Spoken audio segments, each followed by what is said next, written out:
There is a man sitting in a prison cell in Wisconsin right now. He wakes up at the same time every morning. He eats the same food. He walks the same narrow stretch of hallway. He sees the same walls. And above his bed, there are photographs of a woman and 2 little girls. He put them there himself. Most people who followed this case believe they already know everything. The murders, the affair, the interrogation, the plea, the sentence. But what has been happening inside that prison over the last 7.5 years, the part the cameras stopped showing, is something that even people who have tracked this case from the very beginning do not fully understand. And that is exactly what this is about. If you are new here, welcome to DAV Crime Records. If this is the kind of in-depth, documented true crime coverage that matters to you, take a second right now to like this video and subscribe. It helps more people find stories like this one. Now let us get into it. November 19th, 2018. Weld County Courthouse, Colorado. Judge Marcelo Kopkow had presided over thousands of cases across nearly 17 years on the bench. He had seen the worst of what human beings are capable of doing to one another. And when he stood before Christopher Lee Watts that morning, he chose his words with the kind of careful precision that only comes from someone who has thought deeply about what they are looking at. He described the crime as senseless. He used the word vicious, and then he said something that stopped the room. He told the court that in all the thousands of cases he had handled across his career, this was perhaps the most inhumane and vicious crime he had ever seen, and that nothing less than a maximum sentence would be appropriate. 5 consecutive life sentences without the possibility of parole.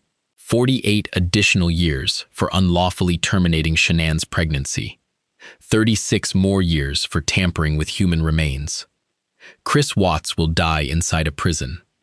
That part is settled. That part is not in question.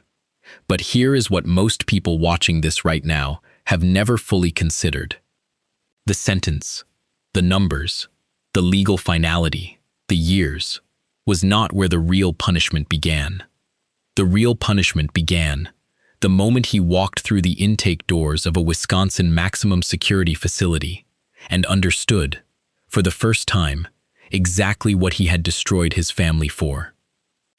14 days after sentencing, on December 3, 2018, the Colorado Department of Corrections transferred him out of state. The reason had nothing to do with protecting Chris Watts.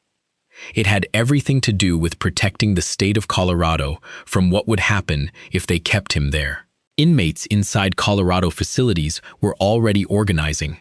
Death threats were arriving at corrections offices. The risk of a serious assault, or worse, was not theoretical. Keeping him in Colorado meant riot risk, murder risk, and catastrophic legal exposure. On December 5, 2018, Christopher Watts arrived at Dodge Correctional Institution in Waupun, Wisconsin. Dodge is a maximum security facility that has housed some of the most dangerous men in Wisconsin for decades.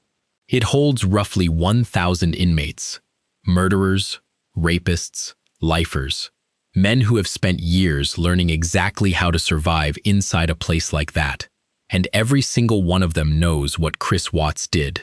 That is where his real sentence began. Here is something that surprises almost everyone who learns it.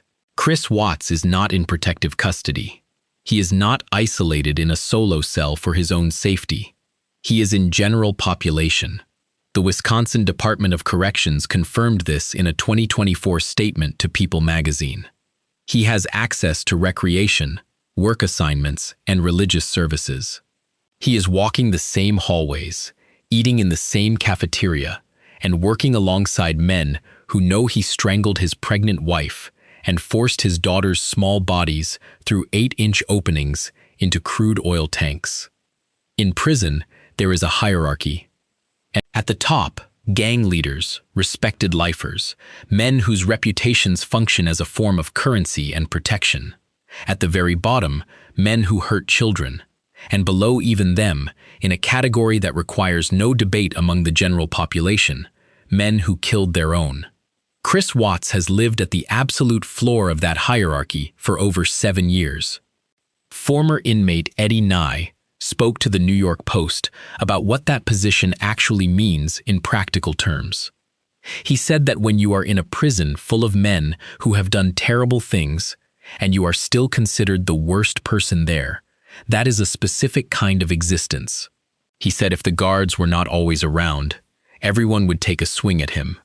A source connected to Watts confirmed to People magazine that he lives in a state of constant vigilance, that he keeps to himself, that he does not initiate conversations he does not need to have, that he survives by making himself as invisible as a man in his position possibly can.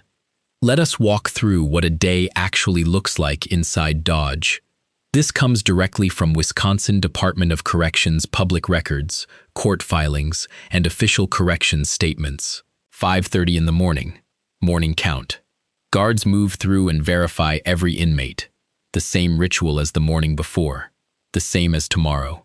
And before he has taken a single step into another identical day, he sees them, above his bunk. Shanann smiling. Bella and Celeste with their arms around each other. The faces of the family he destroyed. The first thing he looks at every single morning. In 2019, a public petition circulated demanding those photographs be removed from his cell. The Wisconsin Department of Corrections reviewed the request and responded formally. Inmates are legally permitted to possess family photographs. There is no legal basis for their removal. And so for more than 2,700 mornings, Christopher Watts has opened his eyes and seen their faces before anything else in his day begins. A source told People magazine in 2019 that he has nothing to do but think, that he thinks about what he did every single day, that he is tormented by his past and the weight of the choices he made. 7 years later, in June of 2026, that torment has not faded. It has become the permanent texture of every waking hour. His work assignment is prison custodian. He cleans floors. He maintains common areas. This was confirmed by the Wisconsin Department of Corrections. He earns somewhere between 25 and 75 cents per hour, roughly $80 a month. A man who once owned a 5-bedroom home in Frederick, Colorado, held a professional position at an oil and gas company, and presented the image of a stable, ordinary American life, now mops the same floors in the same building for the same fraction of a dollar, week after week, with no variation and no endpoint visible anywhere on the horizon. Recreation is permitted once or twice per day, Monday through Friday. He has outbound phone access to an approved contact list, and every call he makes is monitored and recorded in full. He cannot speak a single word to anyone outside those walls without that conversation being heard and documented. He attends Bible study regularly. It is one of the few fixed points in a life that has been stripped of nearly everything else. Research on long-term maximum security incarceration documents a consistent pattern. Chronic stress, hypervigilance, the gradual erosion of identity that occurs when every choice, every freedom, and every marker of who a person believed themselves to be is systematically removed. For Chris Watts, those effects are compounded by something no academic study can fully account for: the specific, inescapable knowledge of what he did, and the total impossibility of ever putting distance between himself and it. He cannot disconnect. He cannot relocate. He cannot construct a new version of himself somewhere else and start again. He is in the same facility, surrounded by the same men who know his name, under a sentence with no endpoint, carrying memories that do not dim. A source in contact with Watts confirmed to People magazine that there is no peace in that cell. What has emerged from his letters, correspondence he writes from inside Dodge, shows a man reaching for whatever still provides a sense of meaning, because the prison environment has taken everything else. He writes to women. He attends religious services. He holds on to scripture with the grip of someone who has nothing else left to hold. In letters published by the Daily Mail in January of 2026, Written to a woman named Deborah who first reached out to him in 2022, Chris Watts wrote that God had a plan for him, that God wanted him in prison, that this was his will, just as it was his will for Jesus to die. Forensic psychologists who study long-term incarceration point to this kind of language not as arrogance, but as something more revealing, a mind in the process of constructing a framework that makes a reality survivable, because without one, the weight of that reality cannot be carried. When a person faces a lifetime with no exit, no relief, and no one left in their corner, the mind reaches for anything that transforms the unbearable into something that can be endured one day at a time. In August of 2025, NewsNation reported on letters in which Watts wrote that he is a new man, that he is not the person who committed those horrible acts. Read that not as a declaration, but as a desperate need. Because the alternative, fully inhabiting the identity of the person who planned his family's murders for weeks, who secretly administered OxyContin to his pregnant wife in an attempt to terminate her pregnancy, who tried to smother his daughters in their beds before loading them into the back seat of his truck alongside their mother's body and driving them 40 minutes to an oil field, is not something a human mind can carry fully exposed for decades at a time. In June of 2021, Inside Edition reported on confessions Chris Watts had made to a pen pal, details he had withheld entirely from law enforcement investigators. He admitted the murders were not impulsive. They were planned for several weeks.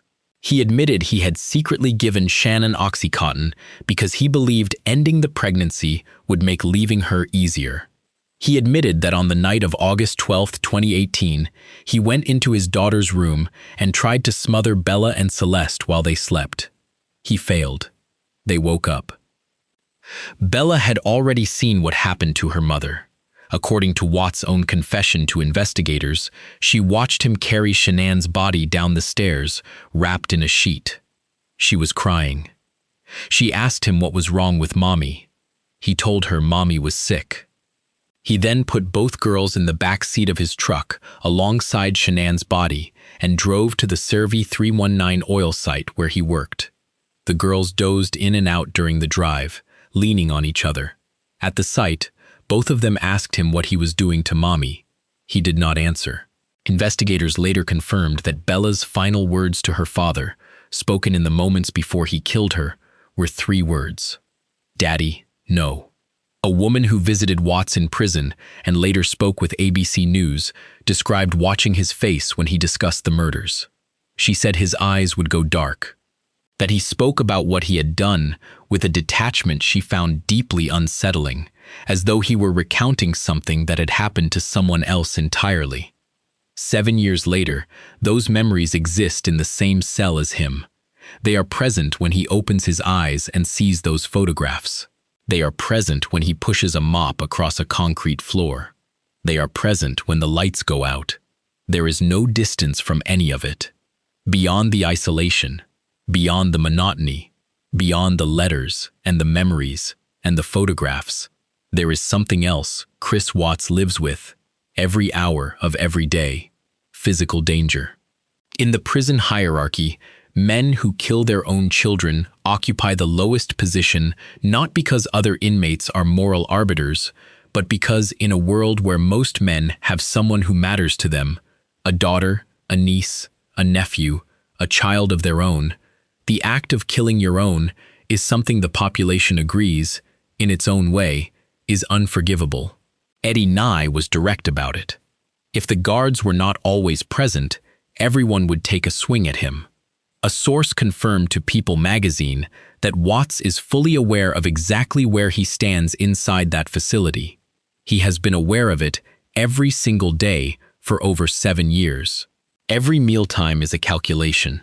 Every hallway is a measurement. Every new inmate who walks through the doors is someone he has to assess before they assess him. That is what June 2026 looks like for Christopher Watts. That is what 7.5 years of a life sentence actually means in practice. And there is still more to this story that most people have never heard. There is a recorded phone call from inside Dodge Correctional Institution that most people have never heard. Chris Watts speaking with a private investigator and a woman named Anna, who appears in his verified prison visitation records as one of his approved visitors. In that call, you hear something that no second-hand account can fully convey. You hear his voice. He talks about the law, about whether his confession could be legally challenged, about whether the polygraph was administered correctly, about whether there is any ground remaining that he has not already tried. And then, at the end of it, after all the legal maneuvering and the grasping for angles that do not exist, he says it. Not with anger, not with the energy of someone who genuinely believes a door is still open somewhere. He says it with the hollow, drained sound of a man who has repeated it to himself 1,000 times in the dark and is finally saying it out loud to another human being. He just wants to get out. He will not. 5 life sentences plus 84 additional years. No parole, no commutation pathway, no realistic legal challenge that has survived scrutiny. The Colorado death penalty, abolished in 2020, was never a factor after his plea agreement was finalized. There is no door in that facility with his name on it. There is no clock counting down toward anything. There is only the building, the walls, the routine, and the decades stretching forward with nothing at the end of them except more of the same. Shanann's father, Frank Rzucek, said it plainly and without hesitation. He does not want Chris Watts to die. He wants him to spend every remaining day of his life inside that prison thinking about what he did. That recorded phone call is what thinking about it every single day actually sounds like in practice. Not rage, not defiance, exhaustion. 7 years in, with nothing coming, and roughly 35 more ahead. In the weeks immediately following his arrest in August 2018, his parents, Ronnie and Cindy Watts, stood by him publicly. They visited. They sent money to his commissary account. In December of that same year, Cindy Watts gave an interview to ABC's 2020 in which she suggested that Shanann's personality had played a role in what happened. That statement produced national outrage and caused additional devastation to the Rzucek family, who were still in the earliest stages of a grief that will never fully close. But here is what has unfolded in the years since. According to multiple verified reports, the relationship between Chris Watts and his parents has significantly deteriorated. Public support from his family has effectively disappeared. His sister, Jamie Williams, has maintained complete public silence for years. No statements, no visible presence in his life, nothing. Shanann's family has made clear they want no contact with him whatsoever. Frank Rzucek has been direct about that position on multiple occasions, and according to former fellow inmate Dylan Tolman, who spoke to the Daily Mail in 2024, Chris Watts talks about feeling abandoned. He speaks about how unfair his situation is. Consider what that means when laid against the full picture. The parents who once defended him, now distant. The sister who shared his childhood, gone silent. The friends from his previous life, non-existent. The wife, the daughters, the unborn son, dead by his own deliberate, premeditated choices. He is surrounded by roughly 1,000 men inside Dodge Correctional Institution, and in every way that genuinely matters, he is completely alone. That isolation, that particular, specific aloneness, is not something the sentence imposed on him. It is something Christopher Watts built with his own hands across the weeks he spent planning what he did to his family. What 7.5 years inside those walls has done is remove every possible distraction from that reality and give him no option but to inhabit it, day after day, with nothing sufficient to fill it. Dr. Christina Randall, a licensed psychotherapist who has analyzed this case extensively in published commentary, and separately, licensed psychotherapist and author Dr. Lena Dellon, who wrote the book examining how Chris Watts moved from the image of a family man to the reality of what he did, both point to a consistent psychological profile. The clinical assessment that has emerged from multiple professional analyses describes Chris Watts as someone who required constant external validation in order to function, a man whose sense of self depended entirely on how he appeared to the people around him. In his previous life, that validation arrived from multiple directions simultaneously. His family provided it. The affair provided it. The performance of being a dependable husband, an involved father, and a reliable employee provided it. Each of those sources confirmed to him, from the outside, that he was the person he wanted to be seen as. Prison has reduced that supply to almost nothing. The letters offer fragments of it. The chaplain offers brief moments. An occasional approved phone call provides a thin thread. But even those limited sources are monitored, restricted, and entirely conditional on the cooperation of people who owe him nothing. And what remains when you strip all of that away is a man alone with what he did, in a cell in Wisconsin, with no version of himself left to perform, and no audience left to perform it for. Every morning, before Christopher Watts takes a single step into another day that is identical to the one before it, he looks at the photographs above his bunk. Shanann smiling, Bella and Celeste with their arms around each other. The Wisconsin Department of Corrections confirmed in 2019, following a public petition demanding their removal, that there is no legal basis to take them down. Family photographs are classified as permitted personal property under inmate rights guidelines, and so they stay, before the cafeteria, before the mop, before the monitored call, before any of it. He is required to look at the faces of the people he planned and chose to destroy. His 4-year-old daughter, his 3-year-old daughter, the woman who was 15 weeks pregnant with his son when he killed her. Bella, who woke up that night, who saw him carry her mother's body down the stairs wrapped in a sheet, who looked at her father and asked what was wrong with mommy. That question has not gone away in over 2,700 mornings. Based on everything verified about his sentence and his current age, it will not go away for approximately 12,000 more mornings after this one. Those photographs are not going anywhere, and neither is he. The distance between the life captured in those images, the smiling family in Frederick, Colorado, the 5-bedroom house, the ordinary American existence he presented to the world, and the cell in Wisconsin where he wakes up to them every morning, is a distance that no letter, no scripture, no legal strategy, and no accumulation of years will ever close. That distance is his sentence. The legal document is just the paper that describes it. This brings the conversation to the question that sits at the center of this case, and it is a question that people who followed this story from the very beginning continue to debate with genuine conviction on both sides. Is life in prison, specifically the life Christopher Watts is living inside Dodge Correctional Institution, actually a harsher outcome than execution would have been? Chris Watts is 41 years old. He was born May 16, 1985. Based on average American male life expectancy, he has approximately 35 more years inside that facility ahead of him. 35 more years of 5:30 in the morning counts. 35 more years pushing a mop across the same concrete floors for 50 cents an hour. 35 more years occupying the lowest position in a prison hierarchy where the men around him have made their view of him clear. 35 more years without a private moment, without a free choice, without any realistic path toward anything different. 35 more years waking up to those photographs.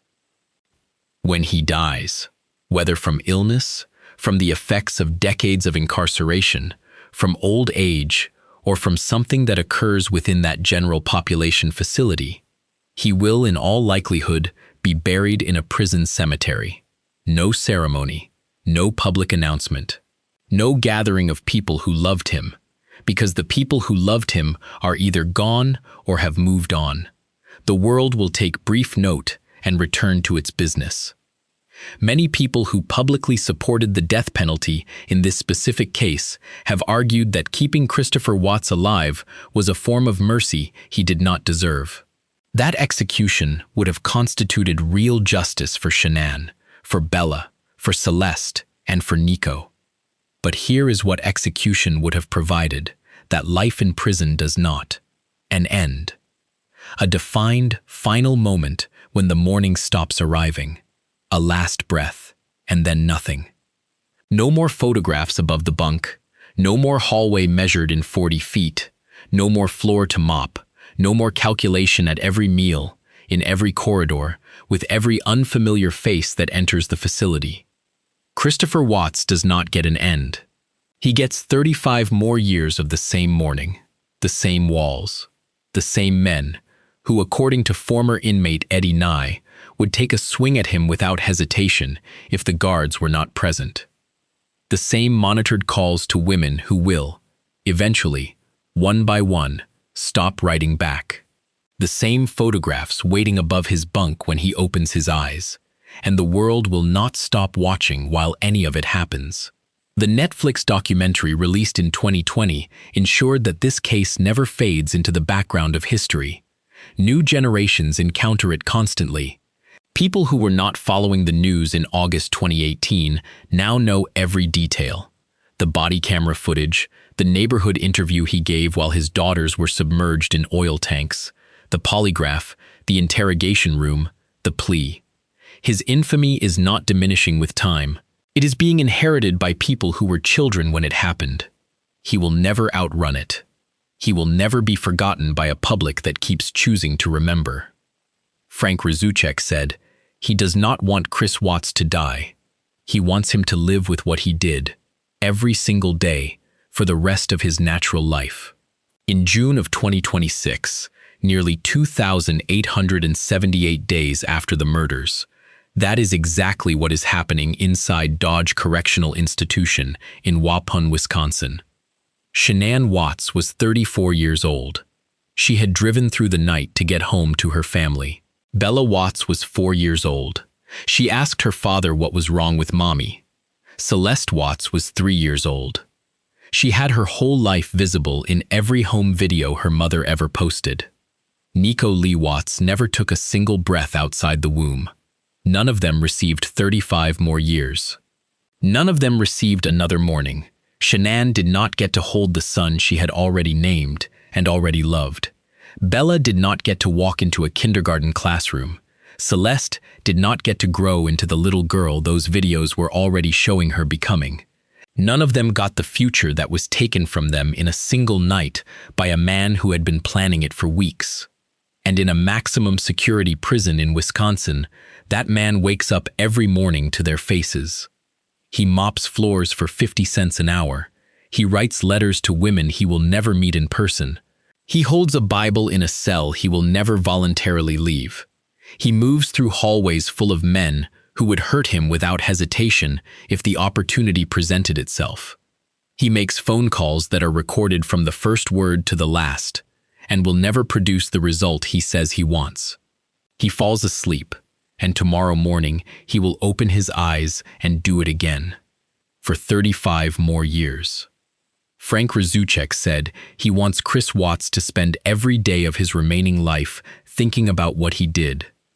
In June 2026, still inside that cell, still waking up to those faces, still carrying the weight of Bella's last 3 words, that is precisely what is happening.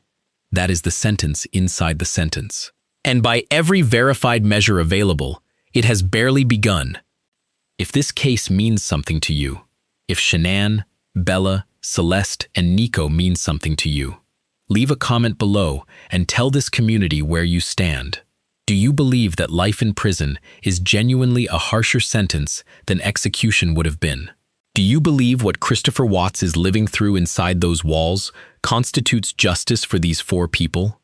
Or do you believe the death penalty would have served them better? This community takes those questions seriously, and every comment gets read. If this is the kind of verified, carefully researched true crime coverage that matters to you, subscribe to DAV Crime Records. Every case covered on this channel is approached with documented facts and with full respect for the people who were lost. Shanann, Bella, Celeste, Nico. Their names deserve to be remembered. And on this channel, They will be.